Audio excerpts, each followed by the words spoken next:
The usual types are going crazy because Donald Trump is running for president again. Megyn Kelly, the host of the Megyn Kelly Show on Sirius XM, her podcast and, of course, YouTube, isn't one of them. And my take on it, Paul, is that everybody just needs to calm down. Like, it's both sides have lost their minds a little bit on this. Like, the anti-Trump side, pro-DeSantis, they're apoplectic about the fact that he's going to run again. He lost in 2020. He cost seats in 2018. He cost seats in 2022. He needs to exit stage left. You know what? That's not the way presidential politics works. That's not the way the primary process works. You don't just anoint somebody and then they walk down the red carpet into the general election. So Trump or DeSantis or whoever it is, they're going to have to fight for it. And the people on the other side saying, oh, you know, DeSantis needs to take a seat. I think it was the president's daughter-in-law was like, he needs to sit it out. It's not his turn. It's Trump's for the taking. That's wrong, too. They should both go in there, two 800-pound gorillas, two silverbacks ready to go and fight it out. That's the way politics works in America. Enjoy. Trump's also supremely entertaining and will get more earned media than anybody else ever will or has, right? He's going to go out there. Everything he says makes news. They love to talk about him. He's interesting. He's dynamic. He's controversial, to be sure, but he's exciting to talk about and to cover. That's not going to change. Only his detractors are writing pieces like, he's boring now. Yeah. He's not going to be boring. It's not new, that's true, but it certainly hasn't led to other news networks deciding not to cover him when he lifts his little pinky. I mean, he still has them wrapped around it. So I think he still will earn media, way more than DeSantis will. And the thing about DeSantis is, I think he'll try to go high road. That's what he's done so far. Tonight, he issued some sort of a statement saying, when you're leading and you're winning, you know, people attack you. I'm used to it. Didn't mention Trump by name. Smart. But sooner or later, the gloves are going to come off. He's going to have to go after him directly. And he's in a precarious spot because he needs the Trump voters. Those voters are not Republicans. They're Trumplicans. They love Trump. He got them off of their couch for the first time in years to get down to the ballot box and vote. They're not part of the Republican Party. They're not just going to meander over to DeSantis because he's the latest, sexiest flavor. They love Trump. So he can't go too hard after Donald because he can't afford to lose them. And this is assuming he can get past Trump for the nomination. He needs them in his corner to win in a general. But that's a big assumption that he can get past Trump in the primary. See, yeah, Megyn, in 2016, it made perfect sense to me why Trump won, right? I get that he was the wrench to throw at the machine. He was the thing that he was the symbol to break the broken, frustrating system. But then in 2020, the media worked out that we just turn the noise up to 11 every day on everything, and then the trade-off for the Democrat is to say, vote for me, and the noise goes away.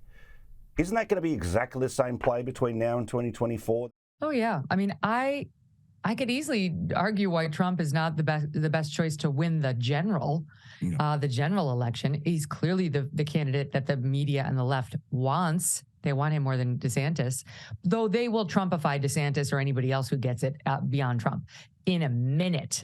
But the whole race is more interesting and sticky and intellectually intriguing at the primary level, right? Like, that's where the real battle's going to be.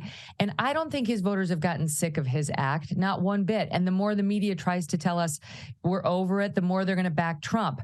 And by the way, a lot of those Trumplicans, you know, the people who are just voting for him, they don't care about saving the Republican Party. This is fun for them. They're enjoying the show.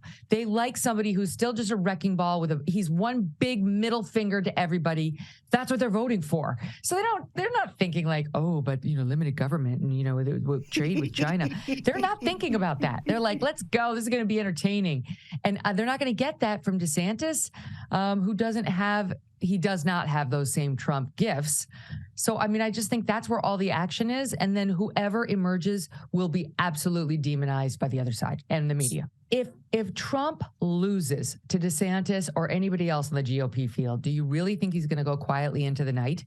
No, he's going to be a spoiler. He's not going to say, I lost fair and square.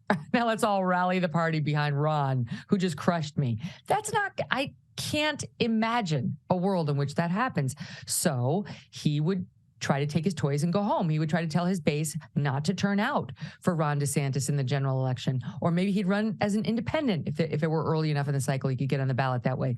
You never know what Trump's going to do. It's definitely going to be unpredictable. And let's not forget, in 2016, he was the only candidate who would not commit to supporting whoever won on that stage if he were not the nominee. So, it's like, this is the pickle that the GOP is in. It's a pickle of their own making. They elevated him, they elected him, they supported him, and now they are going to have to deal with him until he is done with them. So let's talk now about the other favourite subject, being what's happening in the UK. Now, surprise, surprise, Prince Harry essentially says, I'm out from the royal family, and his father treats him like he's out of the royal family, and people are going crazy. Mm-hmm. Yes, the royal experts are saying he's going to be very deeply offended by King Charles's latest move, which, it's basically about King Charles needing a day off and who's going to sub in for him. And typically, it would be the top 4 adults in the line of succession, which would be his 2 sons and I think Princess Beatrice and one other person. In any event, it would, and Prince Andrew. And he has essentially said, Prince Andrew's out and Prince Harry's out, and instead let's add in my brother and sister, who are not in the top 4 in the line of succession. So he's subbing in his brother and sister, who are active royals. Edward, not Andrew, subbing in. They're active royals. They're in England, and they can do the job when needed on a day-by-day basis, unlike Prince Harry, who's, out there in Montecito with the Duchess of Duplicity. So he cannot do it. He shouldn't be offended, but knowing those two, I'm sure it'll wind up in his book. He's probably furiously writing an addendum right now on how he was snubbed.